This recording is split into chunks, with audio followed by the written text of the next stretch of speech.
Bucky Barnes, the Winter Soldier. Bucky Barnes is dying in Avengers Doomsday, and we're not speculating, the evidence is overwhelming. Sebastian Stan has been playing Bucky for 15 years. He's appeared in 9 films and a Disney Plus series. His character arc is complete. He went from brainwashed assassin to redeemed hero to U.S. congressman. There's nowhere left for the character to go. But the real smoking gun? Sebastian Stan just joined the cast of The Batman Part 2, and The Batman Part 2 starts filming in May 2026. That's the exact same time Avengers Secret Wars begins production. Stan can't be in 2 places at once, which means he won't be in Secret Wars. And if Bucky isn't in Secret Wars, it's because he dies in Doomsday. Fans noticed this immediately. The announcement of Stan joining Matt Reeves' Batman sequel was exciting for DC fans but devastating for Marvel fans, because it confirmed what many suspected. Bucky Barnes is getting killed off. Narratively, Bucky's death makes perfect sense. Chris Evans is returning as Steve Rogers. The teasers confirm Steve has a son and something to fight for. If Dr. Doom kills Bucky, Steve's best friend, the man he spent 3 movies trying to save, that's the ultimate motivation. Steve would go to war. Sam Wilson's Captain America would be devastated. Bucky is one of his closest allies. The new Avengers would rally behind avenging him, and audiences would hate Dr. Doom immediately. Bucky is beloved. He's funny. He's tragic. He's had one of the best redemption arcs in the MCU. Killing him would gut the fanbase, which is exactly why the Russos will do it. Bucky's death checks every box: emotional impact, narrative justification, and actor availability. Sebastian Stan has expanded his career significantly. He earned an Oscar nomination for The Apprentice. He's proven he can carry films outside the MCU. He doesn't need Bucky anymore, and Marvel doesn't need to keep every Phase 1 character around forever. Bucky dying in Doomsday isn't just likely, it's inevitable. Professor Charles Xavier. Professor X has died 3 times on screen, and he's about to die for a 4th. Patrick Stewart's Charles Xavier has been killed in X-Men: The Last Stand, Logan, and Doctor Strange in the Multiverse of Madness. Every time he appears, he dies. It's become a pattern, a tradition, a curse, and Avengers Doomsday will continue it. The Doomsday teasers make this clear. The X-Men footage shows Magneto and Xavier sitting in the ruined Xavier mansion talking about death. Magneto says, "Death comes for us all." The question isn't, are you prepared to die? The question is, who will you be when you close your eyes? That's not set up for Xavier surviving. That's his eulogy. Marvel has confirmed that Patrick Stewart will reprise his role as Professor X one last time, but rumors suggest he's retiring from acting after Doomsday. At 84 years old, Stewart has said this is his final MCU appearance, and Kevin Feige has confirmed that the MCU is moving toward a New Mutant saga with a younger X-Men team. That means the Fox X-Men are being phased out, and the easiest way to do that? Kill them off. Professor X's death would serve multiple purposes. First, it establishes Dr. Doom as a serious threat. Doom has no prior setup in the MCU. He's introduced in Fantastic Four: First Steps, but audiences don't know him yet. If Doom kills Professor X, the most powerful telepath on Earth, that instantly makes him terrifying. Second, it gives the X-Men emotional stakes. Xavier is their leader, their mentor, their father figure. His death would devastate Magneto, Cyclops, Storm, and the rest of the team. It would force them to work with the Avengers to stop Doom. Third, it clears the way for the MCU's X-Men reboot. They need to recast, and killing Xavier gives them a clean break. The problem is, Xavier's death has been done so many times that it's lost impact. Fans are tired of watching Patrick Stewart die, but Marvel doesn't seem to care. They're bringing him back specifically to kill him again, because that's what the X-Men do in every major crossover. They sacrifice themselves, and Professor X always leads the way. Thor Odinson. Thor's Doomsday teaser is a prayer. The god of thunder kneels before Odin's throne, asking for the strength to fight one more time and return home to his daughter. He says, "Lend to me the strength of the All-Fathers, so that I might fight once more, defeat one more enemy, and return home to her. Not as a warrior, but as warmth. To teach her not battle, but stillness, the kind I never knew." That's not the speech of a man who's confident he'll survive. That's the speech of a man preparing to die. Thor has been in the MCU longer than almost any other character. 4 solo films, 5 Avengers movies. By the end of Doomsday, Chris Hemsworth will have played Thor for 15 years. And while he said he'd keep playing the character forever, Marvel might have other plans. Thor's arc in Love and Thunder set up his retirement. He adopted Love, Gor's daughter, and became a father. He's no longer the reckless warrior who jumped into battle without thinking. He's a protector, a parent, someone with something to lose, and that makes him a perfect candidate for a heroic sacrifice. The Doomsday teaser confirms Love is in the film. Thor is fighting to protect her, and if Dr. Doom threatens Love, Thor will do anything to stop him, including giving his life. Thor dying to save his daughter would be the perfect conclusion to his character arc. It mirrors his father Odin, who died protecting Asgard and his sons. It gives Thor the peace he's been searching for since Infinity War.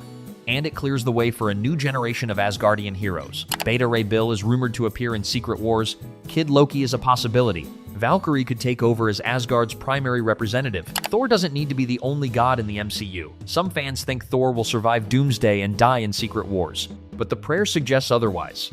Thor is asking Odin to let him come home. He's accepted that this might be his last fight, and when a character is this prepared for death, Marvel usually delivers. Cyclops, Scott Summers. James Marsden is finally getting his moment. After being sidelined, underused, and disrespected throughout the entire Fox X-Men franchise, Cyclops is returning in Avengers Doomsday. The teasers show him in his comic-accurate blue and yellow costume, ripping off his visor and unleashing a massive optic blast. Fans are thrilled. 25 years later? Yeah, it's different. Well, I guess 20 years later. It's exciting. It's exciting. I mean, you can feel that it's something special. You can feel the world is ready for this movie and these worlds to kind of collide. And so, did you ever think you'd be back 20 years later?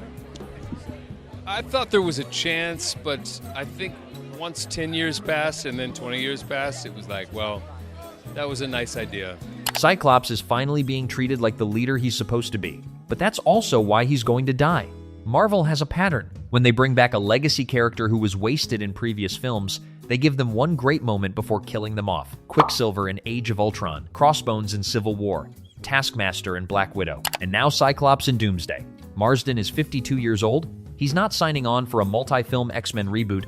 This is a one-time return, a chance to give Cyclops the respect he deserved, and then he'll die heroically, probably saving the X-Men or buying time for the Avengers to escape. The Doomsday teasers heavily suggest the X-Men are the first targets of Dr. Doom's attack. The Xavier Mansion is in ruins, Sentinels are destroyed in the background, and Cyclops is on his knees in what looks like the aftermath of a massive battle. It's very possible that Doom attacks Earth 10005, the Fox X-Men universe, as his opening move. He kills or cripples the team to demonstrate his power, and Cyclops, as the field leader, would be one of the first to fall. This would mirror the opening of Infinity War, where Thanos killed Loki and half the Asgardians to establish himself as a threat. Doom killing Cyclops in the first act of Doomsday would send the same message. No one is safe, not even the heroes we just brought back. Cyclops dying would also serve the larger narrative. The Fox X-Men are from a collapsing universe. An incursion is happening. Their reality is being destroyed. Cyclops could die trying to save his world, knowing it's futile, but fighting anyway because that's who he is. A leader, a hero, someone who never gives up, even when the fight is already lost. Red Guardian, Alexei Shostakov. Red Guardian is the perfect sacrificial lamb. He's funny, he's likable, he's not essential to the MCU's future. And his death would devastate Yelena Belova, giving her the motivation to finally become the MCU's new Black Widow. David Harbour's Alexei Shostakov has become a fan-favorite character since his debut in Black Widow. Thunderbolt solidified him as a core member of the team, but his character arc has always been building toward a heroic sacrifice.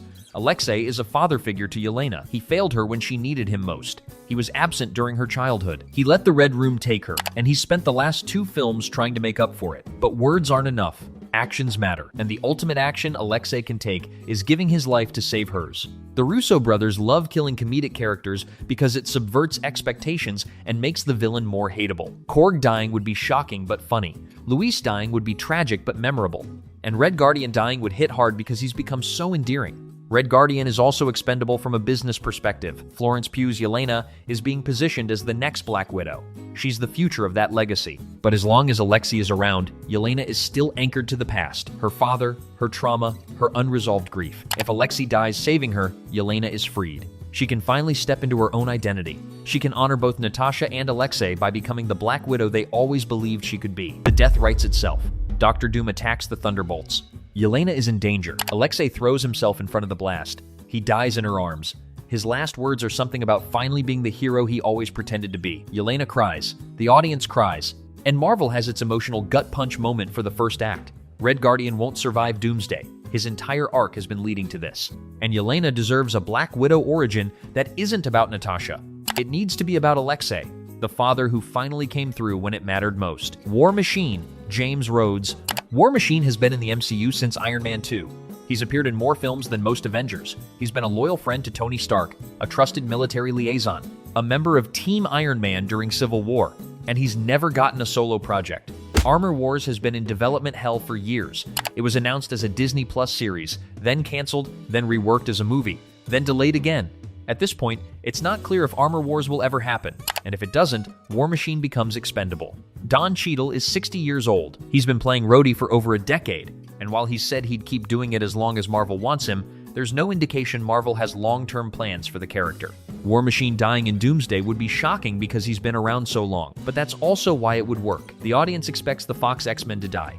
They're newcomers, variants, expendable. But War Machine? He's an original Avenger, a founding member. Killing him would send a message that no one is safe. The most devastating part? Robert Downey Jr.'s Dr. Doom could be the one who kills him.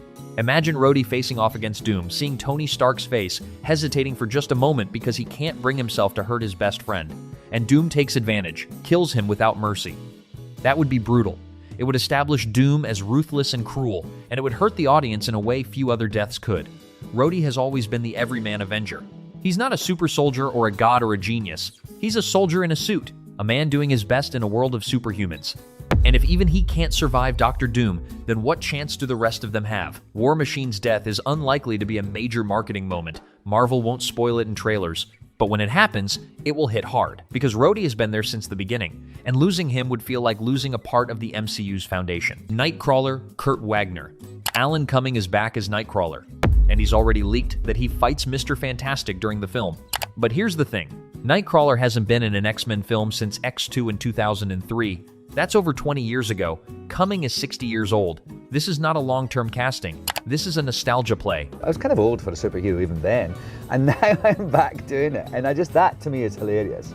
Then I'm sort of learning these fights. I'm like, what? Who am I fighting with? And I said, you're hitting Pedro Pascal against the head or something. It's just that I can't quite believe. Marvel is bringing back the Fox X-Men to give them one last hurrah before killing them off and rebooting the team with younger actors.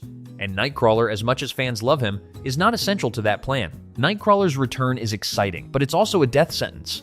Characters who return after decades of absence rarely stick around. They get one great moment, one cool fight scene, and then they die heroically to make the villain look strong.